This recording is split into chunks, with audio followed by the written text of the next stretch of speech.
letters, but a variable can be any letter or any symbol that is being used to represent an unknown quantity or value, basically some number, some unknown number. Okay, an algebraic expression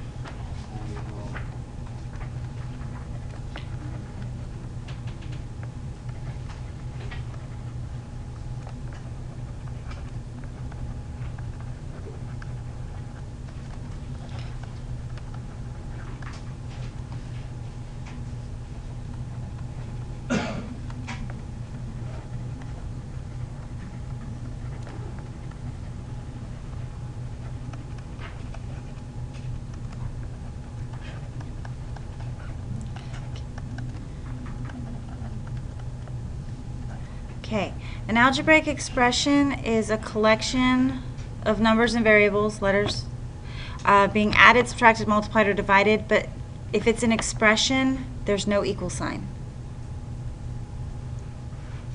Okay. So,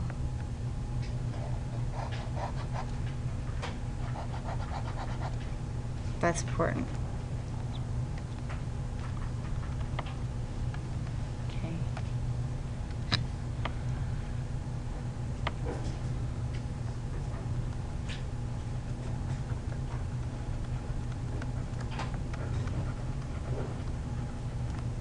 It says subtracted, multiplied, or divided, and then what? Parentheses? No equal.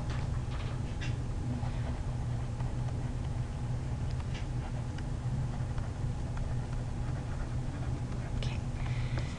For order of operations, you may have heard the word PEMDAS. You may have heard the phrase, "Please excuse my dear Aunt Sally." I've had students in the past make up their own. My favorite was purple elephants munch daisies all Saturday.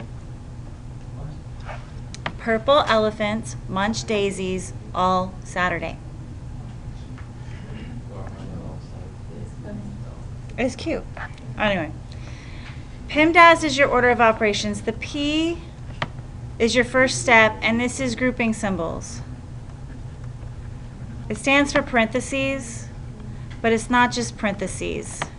It can be parentheses, brackets, braces, and fraction bars, as well as absolute value. You guys, shh. The E are exponents. So this is the first step, this is the second step. The third step is multiplication or division. It's not multiplication and then division. So you multiply or divide in order.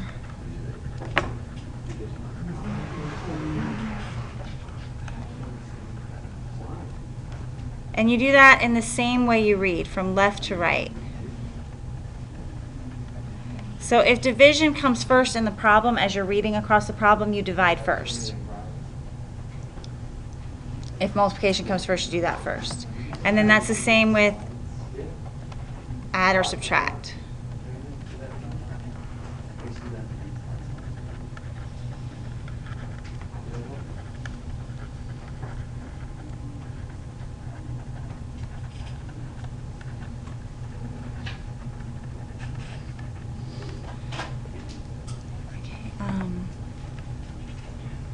For the grouping symbols,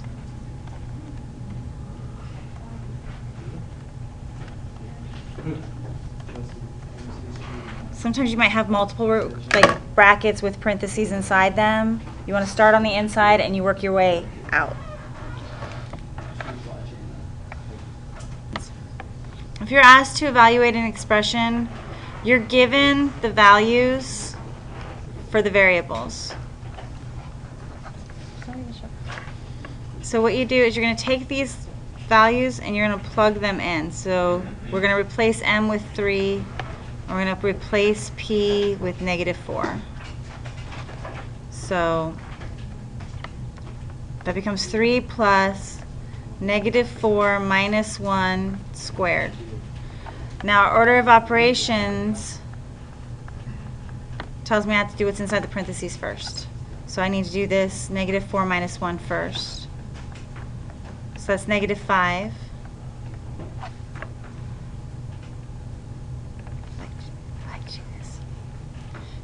and then second I'm doing exponents. So negative 5 squared is 25. Which, while we're on the subject, this and this are two different things.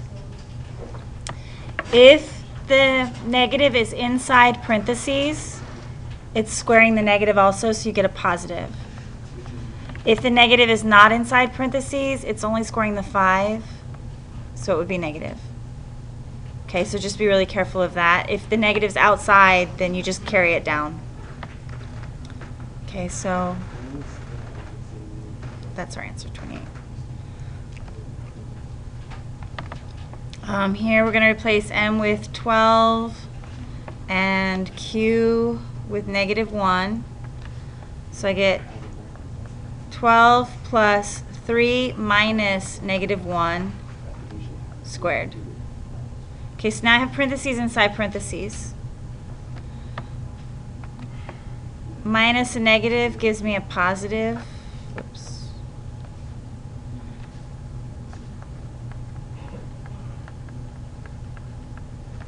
Okay, then 3 plus 1 is 600.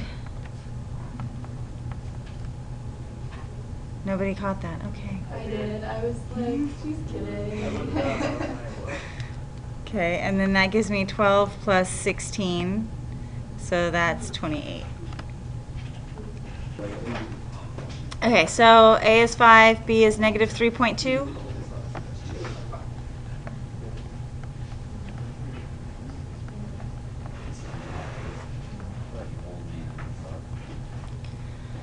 Okay.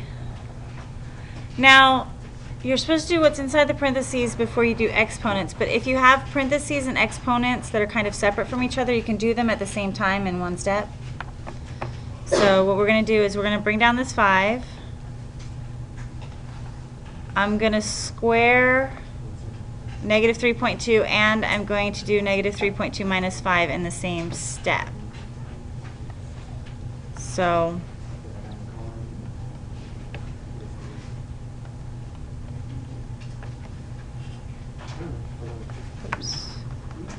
okay, so 3.2 squared is 10.24, and the negative was inside the parentheses, so it's positive. And then negative 3.2 minus 5 is negative 8.2.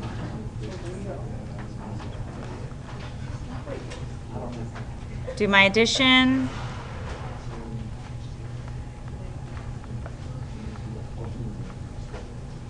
And then my subtraction.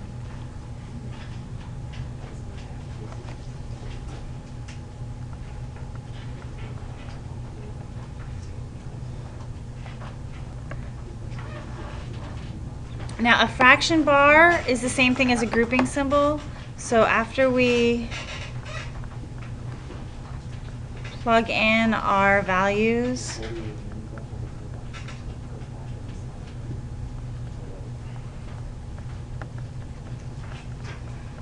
what we want to do is we want to do everything on the top and everything on the bottom separately, and then do the division last.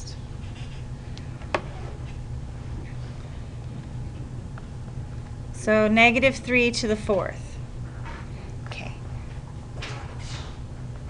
This is an even exponent, right? That's negative. This is even, so it's going to give me a positive number. So it's going to be 3 times 3 times 3 times 3. So that's 81. Minus, I have negative, well, basically I have 3 times 4 times negative 5. But it's minus that, so I have a negative times a negative, so it's going to be plus 60. And down here, see how this exponent is odd? That means it's going to stay negative. Okay. Plus 8.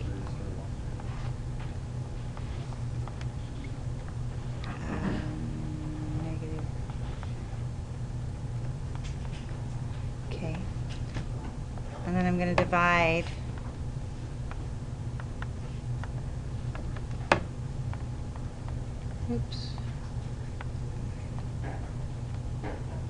Like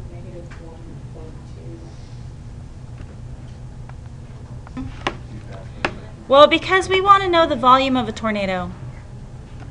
Why? Is there a reason? Because we're tornado chasers? We are, yes, definitely. Okay, this is just something that you can use this skill for. There's a lot of things, but we want to find the volume of a tornado. We have that the volume is equal to 1/3 pi r squared h. This is the volume of a cone. And a tornado is essentially a cone. Must be very dangerous to try to think of this. So pi, 22 divided by 6. we're going to use 3.14. So we've got 1/3 times 3.14. Radius is 75. And height is 225. Now 1/3 is the same thing as divide by 3. So we can multiply all of this together and then divide by 3. So I'm going to square 75.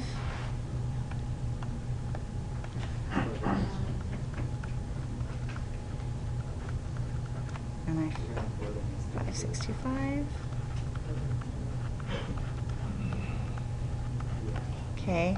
Now I'm going to multiply that times 3.14 and 225. So I get this giant number. And then I'm going to divide it by 3. So I get another giant number. Did I get that right? 1, 3, 2, 4, 6, 8, 7. Can you read 0.5. that number out loud? Oh, no. 1,324,687.5. And we're talking meters, and it's volume, so that's meters cubed. So the volume of a tornado, before I start writing anything, you know those wooden dolls, they're Russian dolls, and you got a little teeny tiny one, and they fit inside each other? Yeah, Russian nesting dolls. That's how numbers work. This circle with circles inside of it, these are the Russian nesting dolls. Okay, and this whole big thing, this square, is the real number family. Inside the real number family, you have the Russian nesting dolls. That's like your mom, your dad, your sister, your brother, and you all fit together in a nice little unit. And then also in your family, you have like your weird Uncle Joe. That's over here. He's in the family, but he doesn't really fit. That's how numbers work. So I'll explain that a little bit more in a second. Okay, the smallest set of real numbers are the natural numbers. Okay, these are also known as counting numbers.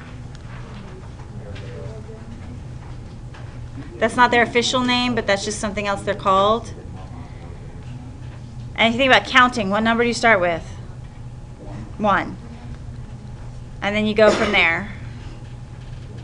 There are no fractions, there are no decimals, there are no negatives. It's just 1, 2, 3, 4, 5, 6, forever and ever and ever. Okay, the symbol for natural numbers is a bold N.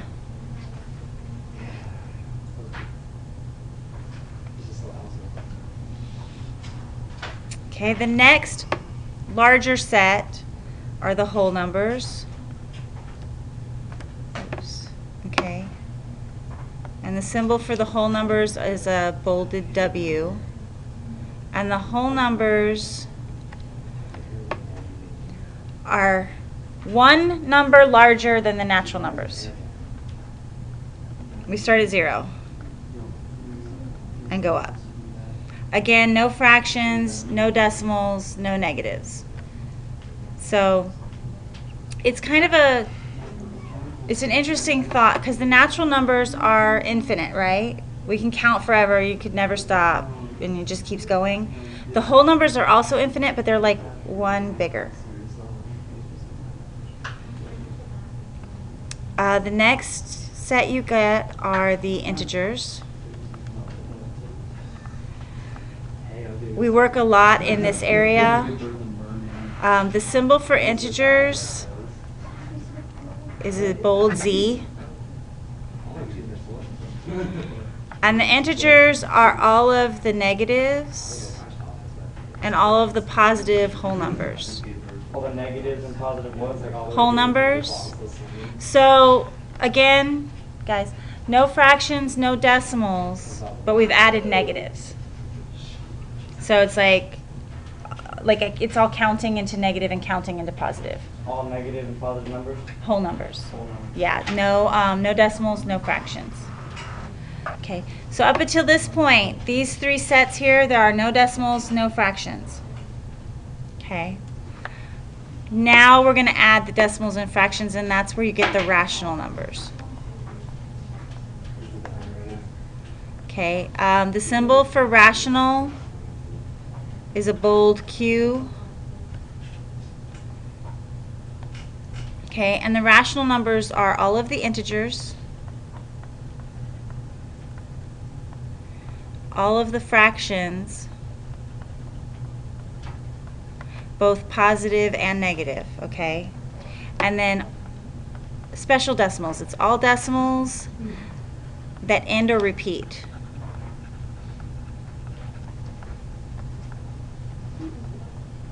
Okay, and these are called terminating or repeating decimals. So, as an example, like 0.25 and then it just ends, right? Or you could have 0.3333 and it goes on forever, but it's repeating a pattern. These are rational. And again, those are the positives and the negatives. So Crazy Uncle Joe, he's irrational. That's why we call him Crazy Uncle Joe.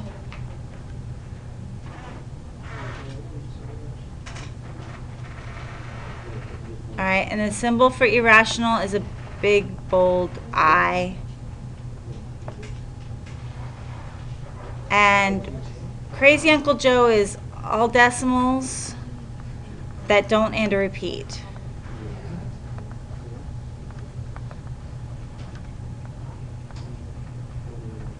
And this includes numbers like pi and not perfect squares.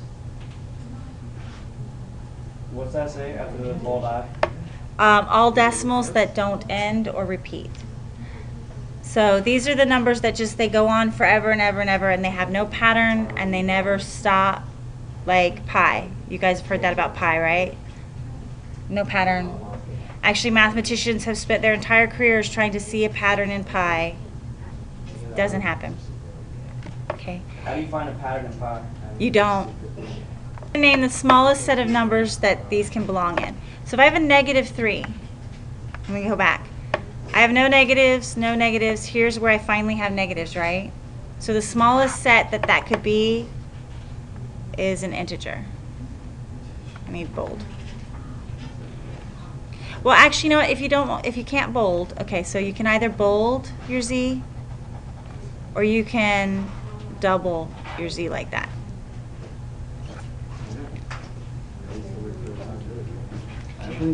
Yes, of course.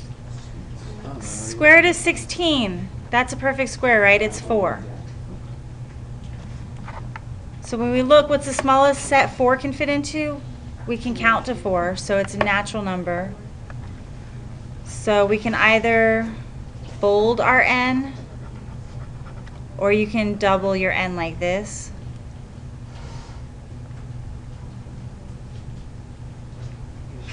Bolding's just usually a little easier. Okay, -24 divided by 8. That gives me a nice even -3. We already did -3. Integer.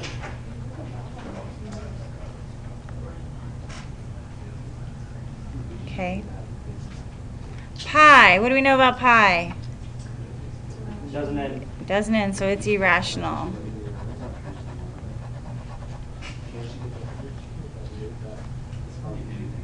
Okay, 2.76, that's a decimal that ends, right? So it's going to be rational. So you can either bold your Q, or you can put a line through it like that. Square root of 5, is that a perfect square? No, if it's not perfect, and it's a square, it's going to be irrational.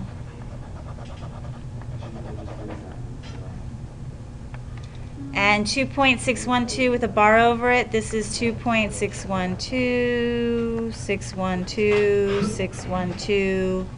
Wait, For- if it's not perfect, it's rational? It's irrational. So, so square root of 5 is an I? Yeah, anytime you get a square root that's not perfect, it's going to be irrational.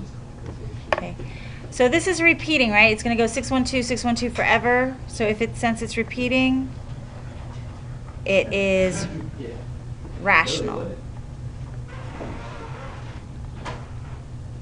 Okay, if we think about your commute, right? You go from school to here, and then you go from, this is school. Whew, you go from home to here, and then you go from here to home. You go back and forth, right? Same thing, we can do A plus B is the same thing as B plus A. It doesn't matter what we multiply, or what order we add in. Like 2 plus 3 is the same as 3 plus 2. They're both 5. It's the same with multiplication. It doesn't matter what order we multiply in, it's going to stay the same. Now, you'll notice I don't have a subtraction or a division column here because those do matter, the order. Associative. If I have A plus B and I add C to it, that's the same thing if I have A and I add it to B plus C. If you think about this, if I do 1 plus 2 and then I add that to 3, this is going to be 3 plus 3 is going to give me 6. Or if I do a 1 on the outside and I add it to 2 plus 3, it's going to be 1 plus 5, it's still 6. So the group doesn't make a difference. It's like if I took this classroom and I separated you, I said I'm going to split you down the middle. And then I changed my mind and then I say, no, I'm going to separate you by boys and girls.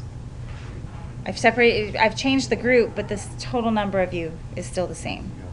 So that part doesn't matter. And it's the same with multiplication. If I do A times B first and then multiply that by C, it's the same thing if I do A times B times C.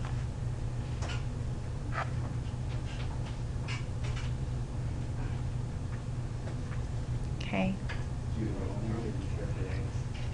All right. Inverse. We have what's called the additive inverse.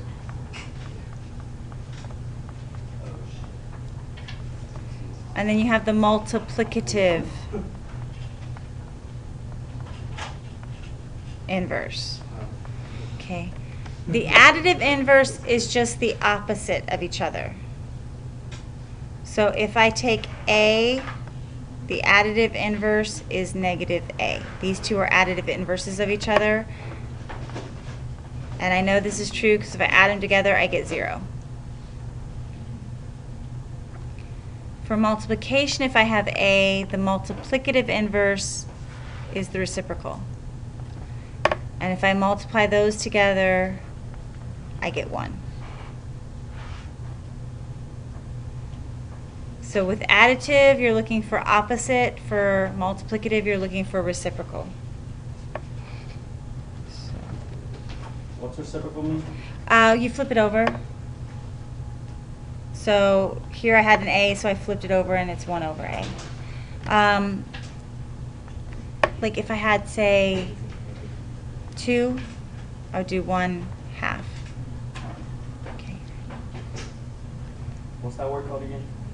Multiplicative inverse. No, where you flip it? Reciprocal. Reciprocal. Here, I'll write it down over here on the side. So for multiply, you do reciprocal. No problem.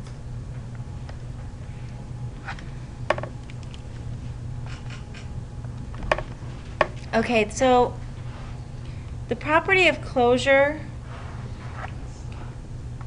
if I add two real numbers,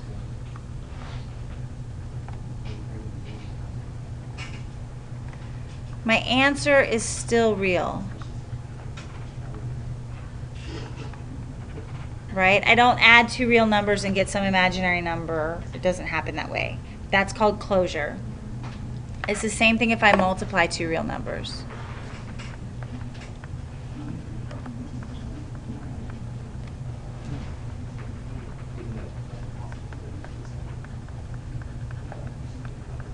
Okay, and if you think about 2 and 6, those are both real, right? If I multiply those together, I get 12, still real. It says add two real numbers and is still real. Answer, ANS. Answer is still real.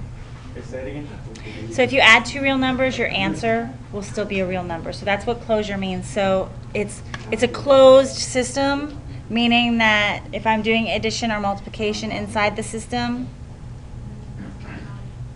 like I don't suddenly jump out of the system and into some other number system.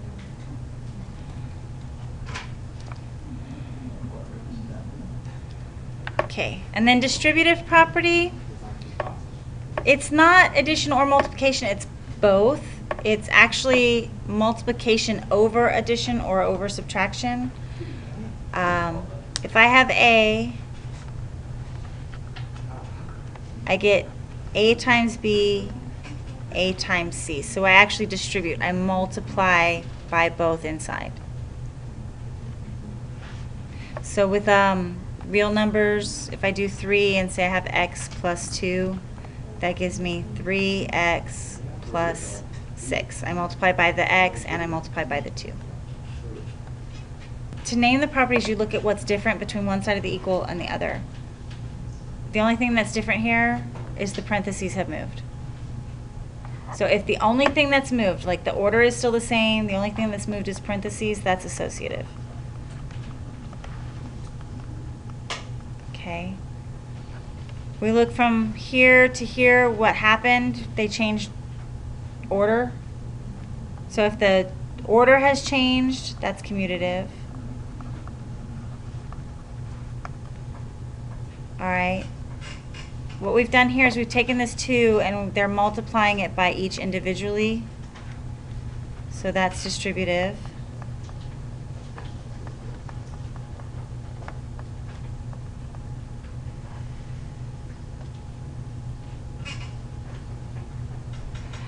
I typed this wrong. Okay, change this. Sorry. So 5 plus negative 5 equals 0, that's the additive inverse. Or you could just say inverse. And if I do 6 times 1 over 6 equals 1, that's the multiplicative inverse.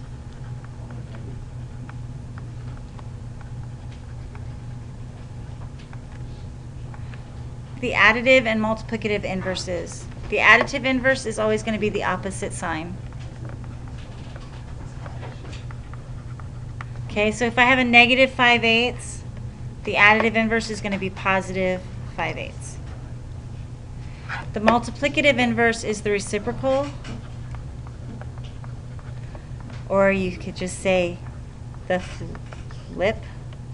So if I have a negative 5/8, the multiplicative inverse is going to be negative 8/5. So we just flip it over. The sign stays the same, you just flip it.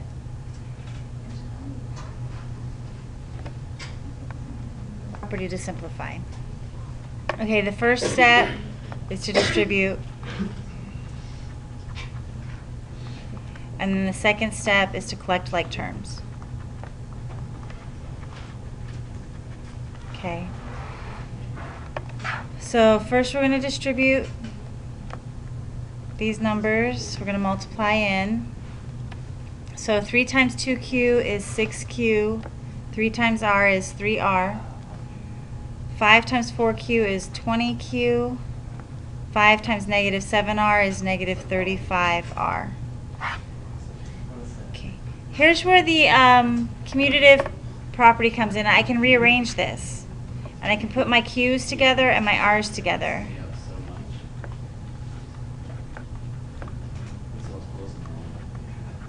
So now they're together. 6q plus 20q is 26q. 3r minus 35r is negative 33r. And of course, q's and r's are not the same, so I cannot combine them together.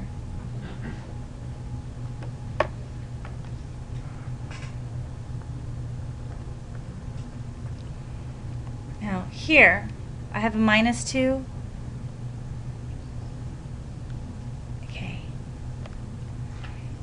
If you think of a negative like your clothes, you would not go walking around outside without your clothes. You wouldn't come to school without your clothes. Yeah, you wouldn't. Yeah, you wouldn't. You wouldn't come to school without your clothes, right? So you can't go anywhere without your negative sign. So when you multiply, you're actually going to multiply negative 2 times 3 and negative 2 times y. So it's going to be negative 6x, negative 2y. Okay? So the negative has to stick to the 2.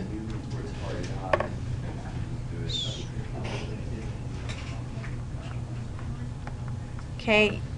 This step where I'm rearranging them, you don't have to do that.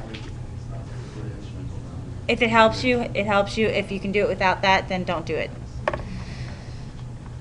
But I have 12x minus 6x, that gives me 6x, and negative 6y and negative 2y is negative 8y.